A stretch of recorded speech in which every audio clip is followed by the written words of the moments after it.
Satellite ఛానళ్ళకో లేకపోతే పేపర్లకో ఇంకో దానికో ఇది కాదు.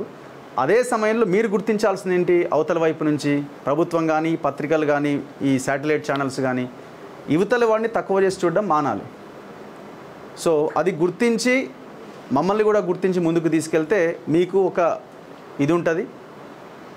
సో మేము ప్రతిరోజు చెప్పే సూచనలు ఫాలో అవుతే ప్రజలకు కూడా ఉపయోగపడతాయి.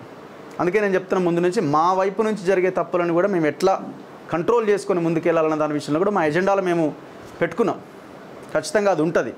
అఫ్కోర్స్ అందరికీ అనొచ్చు బూతుల విషయంలో కొంతమంది ఎక్కువ ఎక్స్ట్రీమ్ లెవెల్ బూతులు మాట్లాడతారనో లేకపోతే ఒకరినొకరు వీళ్ళే తిట్టుకుంటారనో. ఇక నుంచి అది ఉండకుండా ఉండడానికి కేవలం ఇష్యూస్ మీదనే మాట్లాడాలన్న ఉద్దేశంలో భాగంగానే ఈ TDMA ఏర్పాటైంది. భవిష్యత్తులో ఎవరైనా ఈ యూట్యూబ్ ఛానళ్ళ మీద దాడులు చేయాలన్నా మాట్లాడాలన్నా వాళ్ళకు కూడా ఒక యూనిటీ ఉంది, వాళ్ళకు కూడా ఒక అసోసియేషన్ ఉంది, వాళ్ళు ఒక తాటి మీద ఉన్నారు అని ఇవాళ మేము మీకు చెప్పదలుచుకున్నాం. సో అలాంటి వాళ్ళు ఇంకా ఎవరైనా ఉంటే ఆలోచిస్తే ఇక నుంచి దాన్ని క్లోజ్ చేసుకోండి, బంద్ చేసుకోండి.